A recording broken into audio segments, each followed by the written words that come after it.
কোরআনের পাখি শহীদ আল্লামা দেলাওয়ার হোসাইন সাইদি রহমতুল্লাহ আলাইহি এই ময়দানে তিনি 24 বছর এসেছিলেন একাধারে। আমি ছেলের এই 3 বছরে মাত্র একদিন তার সাথে ছিলাম। এই জন্য 165টার উপরে মামলা হয়েছে, যারা পালিয়ে গেছে দুই বোন একসাথে, তাদের নামে আমরা চাই যে ট্রাইব্যুনাল গঠন হয়েছে খুব তাড়াতাড়ি ডক্টর মোহাম্মদ ইউনূসের মাধ্যমে খুব তাড়াতাড়ি বিচারটা শেষ করেন। আগামী যারা দেশে আসবে ক্ষমতার চেয়ারে, তারা চিন্তা ভাবনা করে চেয়ার চালাবে। আর এটা যদি না হয়, এই হত্যা আপনি কিয়ামতের আগে আর বন্ধ করতে পারবেন না, কারণ মানুষ মনে করবে যে এরকম হয়। এই জন্য আমরা চাই দেশকে শান্তি, স্বস্তি, নিরাপত্তা দেওয়ার জন্য এদের বিচার খুব তাড়াতাড়ি করা হোক। কথা বলেন না কেন? যারা মানুষ হত্যার সাথে জড়িত ছিল না, তাদেরই হত্যার বিচার করে আপনি বিদায় করে দিলেন। আর যারা সরাসরি বিচার করার জন্য একেবারে উপযুক্ত, আপনি নিজের জ্ঞান থেকে একেবারে বিবেক দিয়ে বলেন, যাদের বিচার করা হয়েছিল মানুষ হত্যার দায়ে, ধর্ষণের দায়ে, সাক্ষী ছিল না, সোনা সাক্ষী ছিল, জন্ম নিয়েছে 75-এ, সাক্ষী দিয়েছে 71-এ, এরকম ছিল না? কিন্তু এখন যাদের বিচারের জন্য আন্তর্জাতিক অপরাধ ট্রাইব্যুনাল সাজানো হয়েছে, একটারও সোনা সাক্ষী লাগবে না, সব দেখা সাক্ষী। এমন হাজারো প্রমাণ হাতে নিয়ে ঘুরতেছে বাংলাদেশের বহু মানুষ, শুধু ডাকবেন পিপিলিকার মতো চলে যাবে। এই জন্য আমরা চাই আগামী বাংলাদেশ নিরাপদ। যদি আমরা উপহার দিতে চাই, যে নিরাপত্তা দিতে চাই, এই হত্যার সাথে যারা জড়িত খুব তাড়াতাড়ি তাদের বিচার করে এইটা ক্লোজ করেন। এই কথা বলেন না কেন? আগামী কিয়ামত পর্যন্ত এই দেশে আর বিনা কারণে কাউকে কেউ হত্যা করার জন্য সাহস পাবে না।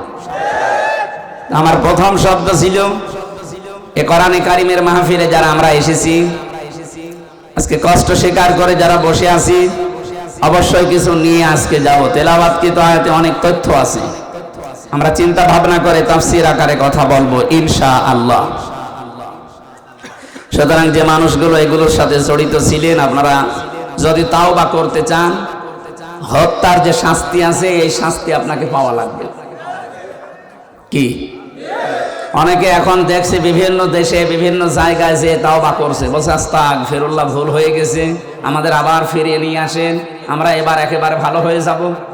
আমার মনে হচ্ছে কিয়ামত কায়েম হয়ে গেছে, কিয়ামতের ময়দানে কিছু মানুষ এই কথা বলবে, লাআল্লি আমালু সালিহান ফিমা তারাকতু কাল্লা। আল্লাহ পাক বলেন, ওই সময় আমাকে বলবে, মাবুদ আমাদেরকে আরেকটু সময় দাও, এবার যদি দুনিয়ায় যেতে পারি একেবারে ভালো মানুষ হয়ে যাব। আল্লাহ বলেন, কাল্লা, কখনো না। ইন্নাহা কাইলুন, এটা তো তোর কথার কথা, এরকম বহু কথা এই 15.5 বছরে বলেছিলি।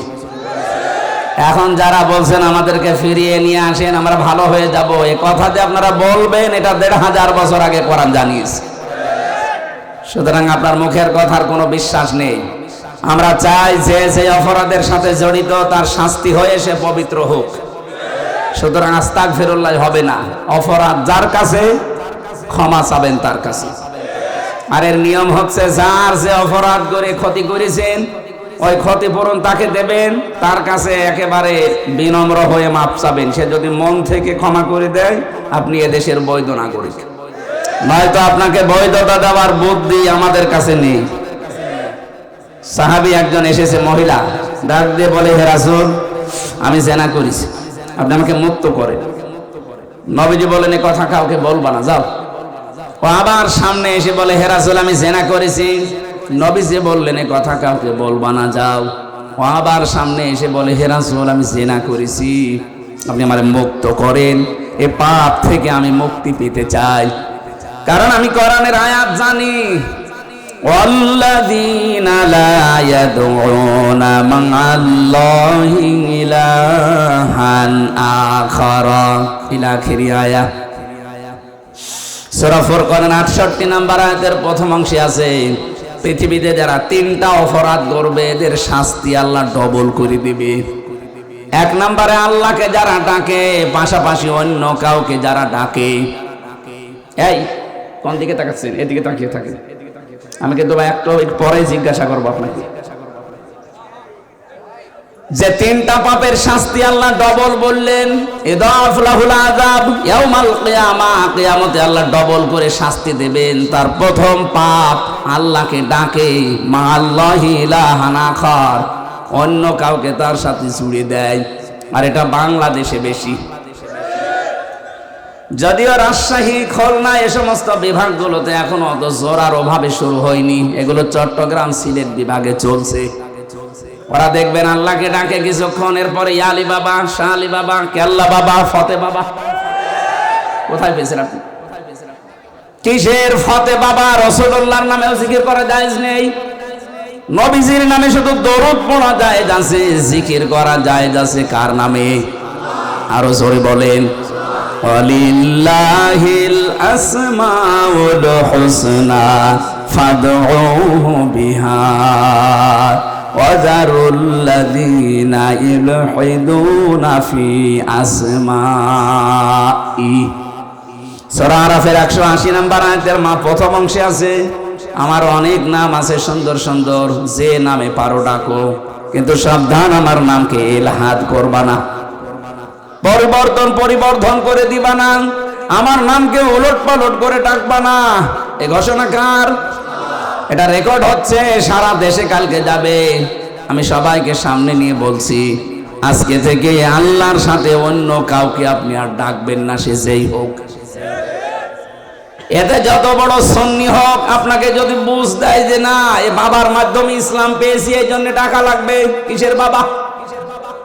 এ পৃথিবীতে ইসলাম এসেছে যার মাধ্যমে আমাদের নবী মুহাম্মদুর রাসূলুল্লাহ, তার নামেও তো জিকির করা জায়েজ নেই। আর আপনার বাবা, কোরআনে কারিমে আল্লাহ নিজে জানালেন, আল্লাহর সাথে অন্য কাউকে যদি কেউ ডাকে তার শাস্তি হবে কয়টা?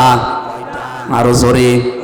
সুতরাং আমার যে তাহেরি ভাইয়ের মতো যেন আল্লাহ আল্লাহ করার পরে কেল্লা বাবা, ফতে বাবা জীবনও ডাকবেন না, ভ্রান্ত ধারণায় আছে তারা।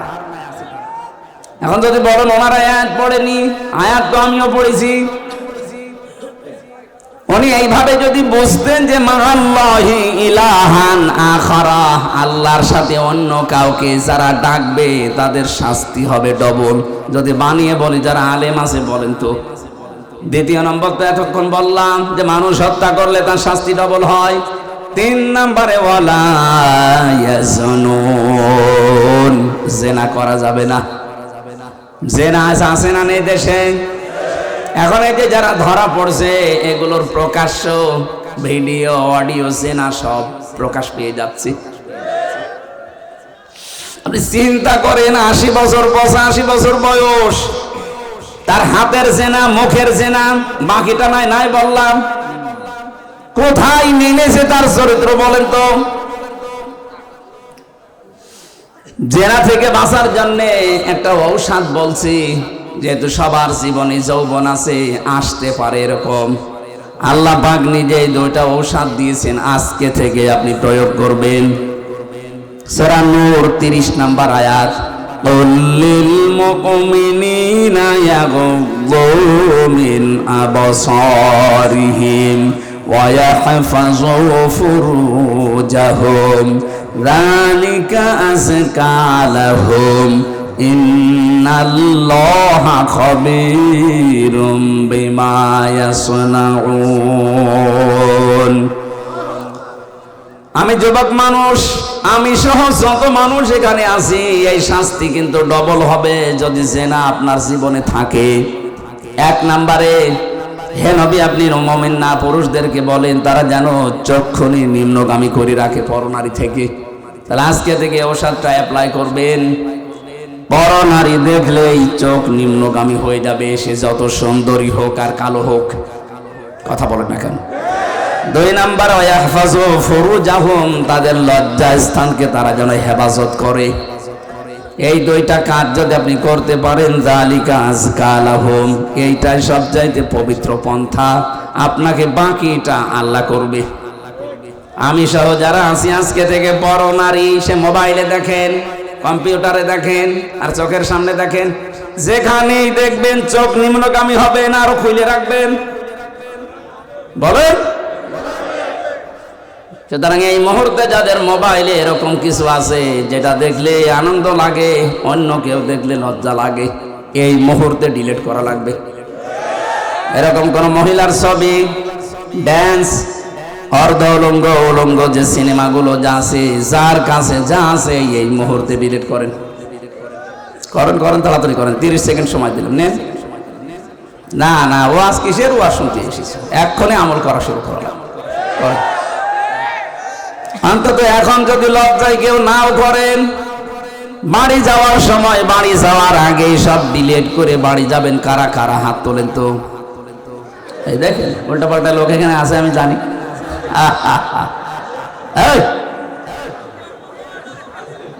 যারা আছে বাড়ি যাওয়ার আগে এগুলো শেষ করে যাবে। জেনা থেকে বাঁচা এটা আল্লাহর রহমত ছাড়া সম্ভব না, বিশেষ করে আমাদের যে জামানা চলছে এখন, তো প্রত্যেকটা জায়গা জেনা দিয়ে পরিপূর্ণ করে দিয়েছে। বিশেষ করে 15.5 বছরে যা করেছিল, কথা বলেন ঠিক কিনা? জাতিকে আমাদের বাঁচাতে হবে। আমি বলছিলাম, মেয়েটা ডাক দিয়ে বলে, হে রাসূল, আমি যেহেতু জেনা করে ফেলেছি, এখান থেকে যদি মুক্তি পেতে হয় তাহলে যে শাস্তি আছে আল্লাহর কোরআনের, ওইটা প্রয়োগ করেন। ওই শাস্তি যদি হয়ে যায়, দুনিয়াতে কোনো অপরাধের শাস্তি যদি হয়, ওই শাস্তির জন্য আল্লাহ কিয়ামতে আর বিচার সাজাবেন না, এই শেষ। আপনি যদি চুরি করেছেন, যদি হাত কেটে দেওয়া হয়, তাহলে কিয়ামতে এই বিচার আল্লাহ করবে না। মানুষ হত্যা করেছেন, দুনিয়ায় যদি আপনাকে মেরে ফেলা হয় বা দিয়ত দিয়ে যদি আপনি পার পেয়ে যান, তাহলে আপনাকে কিয়ামতের দিন আল্লাহ আর বিচার করবে না। জেনা করেছেন, বিচার হয়ে যাক, কিয়ামতে আল্লাহ এই বিচার আর করবে না। তাহলে আমার প্রশ্ন হচ্ছে, যারা 15.5 বছরে জুলুম, অত্যাচার, নির্যাতন, মন ক্ষমায় না ঘরের সাথে যারা জড়িত, তারা এই অপরাধগুলো যদি মাফ করাতে চান, যার কাছে অপরাধ করেছেন তার কাছে স্বীকার করে ওর ক্ষতিপূরণ দিয়ে দেন। আমি কথা বোঝাতে পেরেছি? আপনি আয়না ঘরে রেখেছিলেন যাদেরকে, তাদের কাছে যে বলেন যে তোমার বিশাল ক্ষতি করে দিলাম। এই যে ব্যারিস্টার আরমান, আমান আজমি সহ আমি 14 বছরের মানুষ ওখানে দেখেছি আছে। কেউ 5 বছর, 7 বছর, 8 বছর, 10 বছর, 14 বছর করে আছে। এত বড় বড় নখ হয়ে গেছে, চুল দাড়ি গপ, মনে হচ্ছে কেউ জঙ্গল থেকে বেরিয়ে আসতেছে। রিমান্ডে যখন আমার মাটির নিচে নিয়ে যেত, কিছু মানুষকে দেখেছি এই নখ দিয়ে খসিয়ে খসিয়ে ওই দেওয়ালের সাথে মাটির নিচে লিখে রেখেছে, ভাই যদি কেউ বাইরে যেতে পারেন এই নাম্বারে জানাবেন যে আমি বেঁচে আছি। টের পাচ্ছি একটা মানুষ 10 বছর, 14 বছর জানে না যে কোন বছর চলছে, জানে না এটা যে কি মাস তাও তার জানা নেই, কি বার তাও জানে না, কয়টা বাজে তা তো জানে না। অথচ তার মাথার উপর দিয়ে গাড়ি ঘোড়া চলছে, মানুষ চলছে, হালকা আওয়াজ পাওয়া যেত। ছেলে এখানে কি করেন? কি ইয়ার কি মারান নাকি? আচ্ছা দেন না, মেয়ে দেন। এখান থেকে যান, দাঁড়ান যান। আবার দাঁড়িয়ে আছে কোন কারণে? যান এখানে যান, কথা বলা যাবে না। কি কঠিন ভয়ঙ্কর পরিস্থিতি, শুনলে আপনাদের ভয় লাগে। আর আমরা নিজে ফ্রেশ হয়েছিলাম মাত্র 10 দিন, আমি তাই পাগল হয়ে গেছি। আর একটা মানুষ 14 বছর আছে। আর আপনি এখন এই সমস্ত জিনিসের সাথে যারা জড়িত ছিল, ওরা যদি বলে আস্তাগফিরুল্লাহ, আপনি কি আল্লাহর কাছে দোষ করেছেন? আপনি দোষ করেছেন যার কাছে? এরকম বহু মানুষ এই 15 বছর আপনার কারণে ব্যবসা করতে পারে নাই। হ্যাঁ, কথা বলেন না কেন? এই 15টা বছর আপনি চাঁদাবাজি করেছেন, তার অর্থনীতি নষ্ট করে দিয়েছেন। বহু মানুষকে 15 বছর তার জায়গা মতো উঠতে দেননি। এটা বানিয়ে বললাম? বহু মানুষ উপরের চেয়ারে ওঠার কথা ছিল, আপনি এই 15 বছরে তাকে উঠতে দেননি। আজ ডাক্তার মোহাম্মদ ইউনূস চরিত্রবান মানুষ চাচ্ছে। চরিত্রবান মানুষ দেন, আমি বিভিন্ন জায়গায় বসাবো। আজ আমরা দিতে পারছি না, কারণ 15.5 বছরের চরিত্রবান মানুষ যেখানে উঠবে, ওই চেয়ারগুলোকে চরিত্রহীন মানুষ দিয়ে ভর্তি করে রেখেছিলেন। এই মানুষগুলোকে তো উঠতে দেননি, এরা জায়গা মতো যাবে কি করে? এদের যে বিশাল ক্ষতি করে দিলেন এই 15.5 বছরে, এখন কাবার গিলাফ ধরেও যদি বলেন আস্তাগফিরুল্লাহ, জীবনও মাফ হবে না। মাফ হওয়ার একটা পদ্ধতি আছে, যে মানুষগুলোর ক্ষতি করে দিলেন জীবনের, এদের এই জীবনের ক্ষতিপূরণ দেওয়া লাগবে। আমি আশা করছি আমার কথার ইঙ্গিতে আপনি বুঝেছেন যে কি ক্ষমা কি করে চাওয়া লাগে। অপরাধ করেছেন একজনের কাছে আর মাফ চাচ্ছেন আপনি আর একজনের কাছে। এক ওসি পেয়েছিলাম জেলখানায়, আমার বলছে হুজুর দেখেন তো আমার তওবাটা কেমন করে হয়ে গেল। কি সেই যে নির্বাচন কেন আমি বাইরে ছিলাম, আমার যে কনস্টেবল আছে, আমার যে এসআই আছে, এসআই আছে, দারোগা আছে, যা এদেরকে নিয়ে আমি আল্লাহর রাস্তায় ভোট কাটা আরম্ভ করলাম। রাত 12টার পর থেকে কোরআন শরীফ আমার সামনে এইভাবে বলছি, আমি ফাঁসির কন্ডেম সেলের ভেতরে আছি, উনি আমার সাথে দেখা করতে এই তাওবা শোনাচ্ছে যে আমি তাওবা করেছি, আমারটা কি হয়েছে। রাত 12:30টার পর থেকে আমরা আরম্ভ করলাম ফজরের আগ পর্যন্ত আল্লাহর নামে ভোট কাটতে কাটতে ফজরের আজান দিয়ে দিল, সব কমপ্লিট করে বাক্স জায়গা মতো পাঠিয়ে দিলাম। এবার গোসল করলাম, ওযু করলাম, 2 রাকাত নফল নামাজ পড়ে বললাম আস্তাগফিরুল্লাহ। হুজুর আমার এই তাওবা হয়েছে না। আপনি তো আল্লাহর কাছে দোষ করেননি, আপনি দোষ করেছেন হামজার কাছে।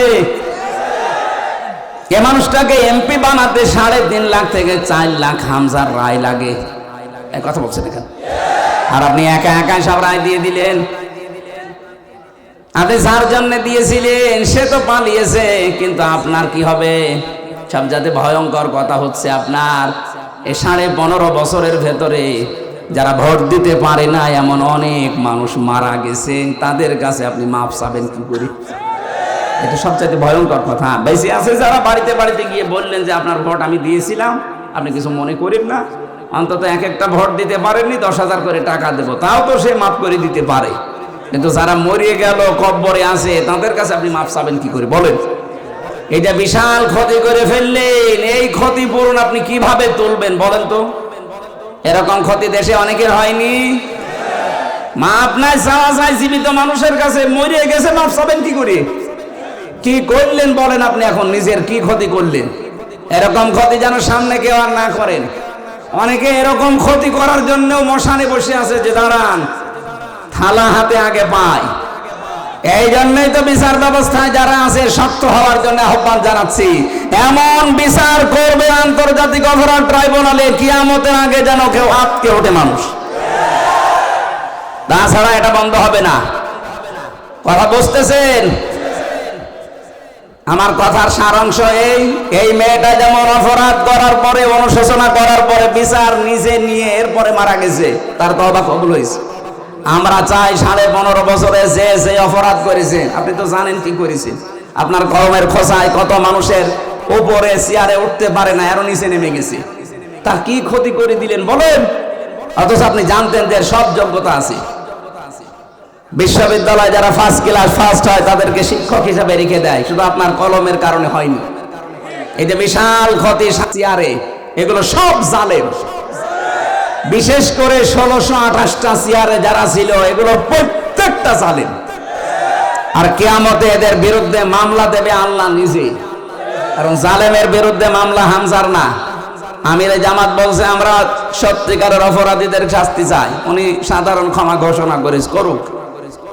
আমরা যদি কিছু নাও বলি, জালেমদের বিরুদ্ধে মামলা সরাসরি দেবে কে? ইন্নামাস সাবিলু আলাল্লাযিনা ইয়াজলিমুনা নাস, সূরা শুরা 42 নম্বর আয়াত। আল্লাহ বলেন আমি নিজে জালেমদের বিরুদ্ধে মামলা দেব। এই কথাটা কত ভয়ঙ্কর টের পাচ্ছেন? যিনি বিচারপতি তিনি মামলার বাদী। এই জন্য আপনার জন্য আফসোস করা ছাড়া আমাদের আর কিছু করার নেই। আপনার জন্য ক্ষমা চাইলেও ক্ষমা হবে না, কারণ জালেমদেরকে আল্লাহ হেদায়েত দিচ্ছে না, দেবেও না। আল্লাহু লা ইয়াহদিল কওমাজ জালিমিন। ইয়াহদি এটা মোজারে, বর্তমান ভবিষ্যৎ, প্রেজেন্ট ফিউচার। এই জন্য জালেমদের জন্য আফসোস, সামনে যেন কেউ আবার জালেম না হয়ে যায়। কথা বলো না কেন? আমরা দেখতে পাচ্ছি বাংলাদেশে এখনো বুঝে হোক না বুঝে হোক, আবেগে হোক আর যেভাবে হোক, অনেকেই জালেম হওয়ার জন্য চেষ্টায় আছে। না, আপনি জালেম হবেন না, মাজলুম হন। মাজলুম হলে অসুবিধা নেই, কিন্তু জালেম হলে খবর আছে, আল্লাহর মামলার আসামি হয়ে যাবে, জান্নাত হারাম আপনার জন্য। চিন্তা চেতনার পবিত্রতা দরকার আমাদের। আমি তাজ্জিবিন শব্দ থেকে এসেছিলাম। আজ যাদের সবচাইতে বড় পবিত্র তাদের বিশ্বাস আকীদার, তাদের উপরে আপনি এই শব্দটাকে পুরা উল্টিয়ে বলছেন আপনার আকীদা খারাপ। এটা একটা জুলুম তাদের উপরে। এই কথা বললেন না কেন? তাদের আকীদা যদি খারাপ হবে, যে মানুষগুলোকে আপনি বিদায় করলেন, এদের প্রত্যেকের কাছে এই অফার ছিল যে আপনি শুধু দলটা ছেড়ে দেন, তাহলে আপনার ফাঁসির রশি গলায় থাকবে না, ফুলের রশি আসবে। ওরা বলেছিল না, যে আকীদায় আছি ইয়াকুলুনা তাজ্জিবিনা সালামুন আলাইকুম উদখুলুল জান্নাহ, এটা আমরা দেখতে পাচ্ছি, সুতরাং না, জীবনেও পাল্টাবো না। এই কারণে তাদের ফুলের মালা থেকে ফাঁসির মালা পর্যন্ত চলে এসেছে, নিজের আকীদা বিশ্বাস তারা পাল্টায়নি। আর আপনি জীবনে কোনোদিন ফাঁসির রশি দেখানোনি, ফতোয়া দিয়ে যাচ্ছেন আপনার আকীদা খারাপ। আকীদা খারাপ হলে তারা এখনো বেঁচে থাকতো আমাদের মাঝে। এই কথা বলেন না কেন? রাজার হালে থাকতো।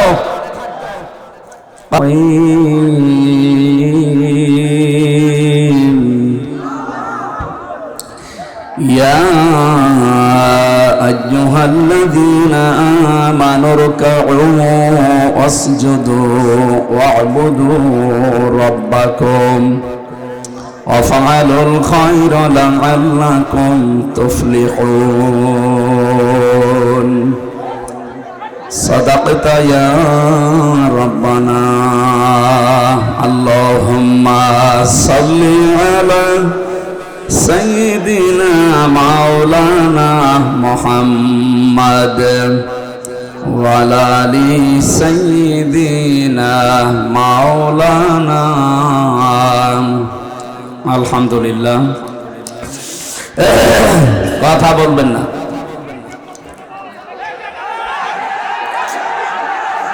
আপনারা বারবার কি বলে যে বসেন না কেন? শেষ করি, এত দেরি করলে সমস্যা নাই, বসেন।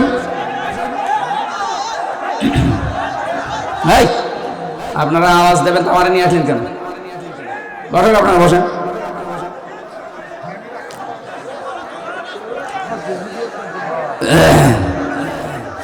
সিরাজগঞ্জ জেলার বেলকুচি থানার অন্তর্গত বওড়া কেন্দ্রীয় জামে মসজিদ প্রাঙ্গণে 2 দিন ব্যাপী 26তম ঐতিহাসিক তাফসীরুল কোরআন মাহফিলের সমাপনী রজনী। স্বনামধন্য সভাপতি, মাহফিলে উপস্থিত আছেন আমাদের অভিভাবক অধ্যক্ষ মাওলানা আলী আলম, আতালাল্লাহু উমরাহু ওয়া বারাকাল্লাহু ফি হায়াতি। উপস্থিত আছেন অন্যান্য নেতৃবৃন্দ, বিভিন্ন রাজনৈতিক দলের নেতা কর্মী, সামনে বসা মুসলমান ভাইরা, পর্দার আড়ালের সম্মানিত মা এবং বোনেরা, আসার সময় দেখলাম প্রশাসনের ভাইরা।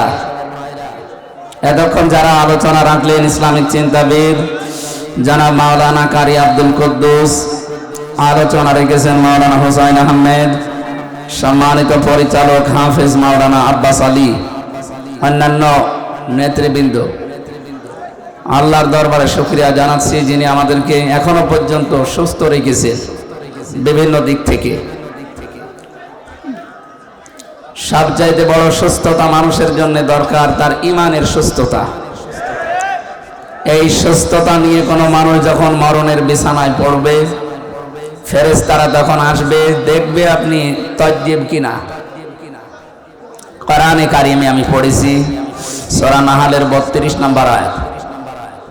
আল্লাহ পাক বলেন, আল্লাযীনা তাতাওয়াফাহুমুল মালাইকাতু তাজ্জিবিনা ইয়াকুলুনা সালামুন আলাইকুম উদখুলুল জান্নাতা বিমা কুনতুম তা'মালুন। ফেরেশতা একজন দুইজন না, মালাইকা বহু বচন। এটা ফেরেশতা মণ্ডলী আসবে আপনার কাছে। তাজ্জিবিনা এই শব্দের ব্যাখ্যায় মুফাসসিরিন ইকরাম লিখেছেন, এটা শুধু শরীরের পবিত্রতা না, শুধু দেহের পবিত্রতা না, শুধু এই পোশাকের পবিত্রতা না, চিন্তা ভাবনা, বিশ্বাস এবং আকীদার পবিত্রতা করা লাগবে আপনাকে। দুঃখজনক হলেও সত্য, আমার যতটুকু লেখাপড়া আছে, আমার এই জ্ঞান অনুযায়ী আমি যেটা দেখতে পাচ্ছি, একটা মাজলুম দলের উপরে আকীদা এই শব্দটা নিয়ে জুলুম করা হচ্ছে, বিশেষ করে বাংলাদেশ এই দেশে। আমি অন্যান্য দেশে যে পাইনি, ভারতে গেছি বহু জায়গায়, না এ শব্দ তারা তোলে না। পাকিস্তানে গেছি পাইনি। বিশ্বের অন্যান্য যত মুসলিম অমুসলিম দেশ আছে অনেকগুলো দেশে আল্লাহ আমাকে নিয়েছে। এই শব্দটা বাংলাদেশে কারা করাচ্ছে, কেন করাচ্ছে আমি জানি না। আপনারা আকীদার প্রশ্ন তোলেন, এই শব্দ নিয়ে মানুষকে ভুলভাল বুঝিয়ে এদের উপর একটা জুলুম করছে। আকীদা যদি এদের খারাপ হবে, এদের নিবন্ধন বাতিল হয়ে গেল কোন কারণে? এদের আকীদা তো ওইটা, কোরআনে কারিমে আল্লাহ আন্নাল কুওয়াতা লিল্লাহি জামিআ দিয়েছেন, সব ক্ষমতার উৎসকে বাংলাদেশ জামাত ইসলামী। এটা রাজনৈতিক মঞ্চ না, কিন্তু একটা বিষয় পরিষ্কার করার জন্য বলছি।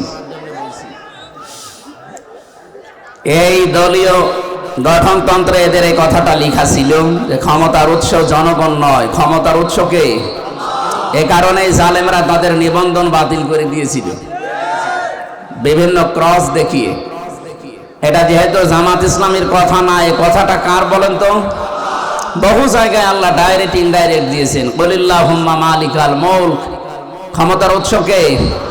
বারবার এই শব্দ বলছি কেন? কারণ এ দেশে এখনো পর্যন্ত অনেক মানুষের আকীদা, চিন্তা ধারা, বিশ্বাস ক্ষমতার উৎস আল্লাহ নয়, ক্ষমতার উৎস জনগণ। অথচ এটাতে একটা শিরিক, হয়তো জেনে করছে, না হয় না জেনে করছে। যারা জেনে না জেনে করছেন এখনই আপনার এই বিশ্বাস পাল্টাবেন, নয়তো আপনি শিরিক করলে মুশরিক হয়ে মারা যাবেন। কথা বুঝতেছেন? আল্লাহ যেটা পারে ওইটা অন্য কেউ পারে, এই বিশ্বাস করার নাম শিরিক। আর শিরিক যারা করে তারা মুশরিক। আপনি আমার সামনে নামাজ পড়ে, রোজা রেখে, হজ করে এসে দান সাদকা করে মসজিদের সভাপতি হয়ে জেনে হোক না জেনে হোক এই শিরিক করার মাধ্যমে জাহান্নামী হয়ে যাবেন না, এটা আমরা হতে দেব না। যাদের আকীদা এইটা ছিল না যে ক্ষমতার উৎস জনগণ, এটা যারা বিশ্বাস করতো না, যারা বিশ্বাস করতো ক্ষমতার উৎস আল্লাহ, তাদেরকে যারা নিষিদ্ধ করেছিল মাত্র 5 দিনের ব্যবধানে আল্লাহ নিজে তাদেরকে নিষিদ্ধ করে দিয়েছে। তাদের একটা অঙ্গকে নিষিদ্ধ করা হয়েছে। তাদের এই অঙ্গ নিষিদ্ধ হওয়ার পেছনে 100 কারণ আছে। তাদেরকে বৈধতা দেওয়ার জন্য আজ যারা লাফাচ্ছেন, বিভিন্ন দরদ মাখা কথা বলছেন, আপনি একটা কারণ দেখাতে পারবেন যে তাদেরকে বৈধতা দেওয়া যায় না? আমার এই মোবাইলে আছে 100টা কারণ আমি দেখাতে পারবো। নিম্ন কারণ হচ্ছে তারা 100 মেয়েকে ধর্ষণ করার পরে মিষ্টি বিলিয়েছে। যাদেরকে নিষিদ্ধ করা হয়েছে এইটা তাদের জীবনে আছে না? কথা বলেন না কেন? যে 100টা মেয়েকে জাহাঙ্গীরনগর বিশ্ববিদ্যালয়ে ধর্ষণ করা হয়, ওগুলো হয় আমার মেয়ে না আমার বোন? কথা বলেন না কেন? এটা সর্বনিম্নটা গেল। বড়টা কোনটা? বড়টা তারা মুসলমান মনে করে, শিবির মনে করে বিশ্বজিৎকে মেরে ফেলেছে। আমার সাথে 3 বছর এক ঘরে ছিল সেই ছেলেটা, শাওল। আমি বললাম, ভাই আপনি এই কাজ করলেন কি করে? ও কিছু বলে নাই? হ্যাঁ বলেছিল। ওরে আমরা যখন কোপ দিচ্ছিলাম আমাকে বলেছে যে কিসের শিবির? আমি তো হাফ হাতাই না, আমি ফুল হাতা। তারপর ওরে আমরা ছাড়ি নাই। ফুল হাতা বোঝেন? আমি আগে বুঝতাম না, ওই দিন ওর কথা শুনে বুঝলাম যে ফুল হাতা কি। আমাদের যিনি জেলার ছিল দেবদুলাল, যখনই আসতো মানুষ সব দাঁড়িয়ে বলতো ফুল হাতা আসতেছে। আমরা যেহেতু ওখানে 100 জনের প্রায় 96 ভাগই, 100 জনের মনে হয় 96 জন আমরা মুসলমান ছিলাম, বাকি 4 জন 5 জন হয়তো অন্যান্য ধর্মের ছিল। অন্য ধর্মে যারা আছে তারা তো আর হাফ হাতা না ফুল হাতা? হাফ হাতা না, তারা ফুল হাতা। বলেন তো, যারা ফুল হাতাকেও ছেড়ে দেয় না, শিবির মনে করে মেরে ফেলে, সেই জায়গায় তাদের অপরাধ আর কোথায় পৌঁছাবে? মানুষ হত্যা করলে 5টা অপরাধ আল্লাহ নিজে বলেন, আমা ইয়াকতুল মুমিনা মুতাআম্মিদান ফাজাযাউহু জাহান্নাম। প্রথম পুরস্কারই আল্লাহ তাকে দেবে জাহান্নামে। সুতরাং জুলাই আগস্টের গণহত্যার সাথে যারা জড়িত তারা তো একটা দুইটা না, 3732 জন মানুষ মেরে ফেলেছেন। কোনো কারণ দেখাতে পারবেন না যেদের এই কারণে মারলাম, না, বিনা কারণে। আদালত কর্তৃক কোনো, বিচারালয় কর্তৃক কোনো ফাঁসির রায় হয়েছিল এই 3732 জনের পক্ষে? না। কেন আপনি মেরে ফেললেন? যারা এর সাথে জড়িত, টপ টু বটম যেই হোক, হয় কেউ ডাইরেক্ট কেউ ইনডাইরেক্ট, প্রত্যেকের পুরস্কার আল্লাহ দেবেন জাহান্নামে। আমরা অনেকে এই মনে করে আসি যে যাবো না, 5 বছর থাকবো, জাহান্নামে যাওয়ার পর আবার বের করে দেবে আল্লাহ। পরের শব্দ দিয়েছেন খালিদান ফিহা, 2 দিন পরে বের হবে না, স্থায়ী ভাবে থাকা লাগবে। এই খালিদান ফিহা স্থায়ী ভাবে থাকা লাগবে কতদিন এটা আর বলা নেই। বলেন তো, এটা আর বলা নেই। ফাঁসির যাদের রায় হয়, যে মানুষগুলো যাবজ্জীবন পায়, এ সর্বনিম্ন 30 বছর জেল খাটা লাগে, কাজকর্ম করে দিলে 22 বছর, এর নিচে নেই। 22 বছর আপনাকে খাটাই লাগবে। তাও তো একটা নির্দিষ্ট মেয়াদ আছে যে 22 বছর বা 30 বছর পর আপনি বের হবেন। খালিদান ফিহার ভেতরে কিছুই নেই যে কবে আপনি বের হবেন। আরো কড়া কথা আছে এই খালিদান ফিহার পক্ষে, ইউরিদুনা ইয়াখরুজু মিনান নার ওয়া মা হুম বিখারিজিনা মিনহা ওয়া লাহুম আযাবুম মুকিম। এই মানুষগুলো চেষ্টা চালাবে বের হওয়ার জাহান্নামের আগুন থেকে, আল্লাহ আবার ফিরিয়ে দেবেন। শুধু ফিরিয়ে দেবেন এতটুকুই আল্লাহ বলেননি, ওয়া লাহুম আযাবুম মুকিম, স্থায়ী আযাব দেবেন তাদের উপরে। বের হওয়ার চেষ্টা করলে আযাব বেড়ে যাবে। আফামান হাক্কা আলাইহি কালিমাতুল আযাব আফা আনতা তুনকিযু মান ফিন নার। আমি আল্লাহ যাকে নির্ধারিত শাস্তি লিখে দিয়ে জাহান্নামে পাঠিয়ে দিয়েছি, হে নবী আপনি কি পারবেন ওকে জাহান্নামের আগুন থেকে বের করে নিয়ে আসতে?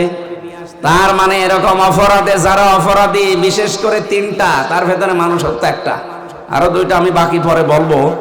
যারা মানুষ হত্যার সাথে জড়িত, সে যেই হোক, বিশ্বাস করেন কোরআনে কারিম জানাচ্ছে তাদেরকে স্থায়ীভাবে জাহান্নামে থাকা লাগবে।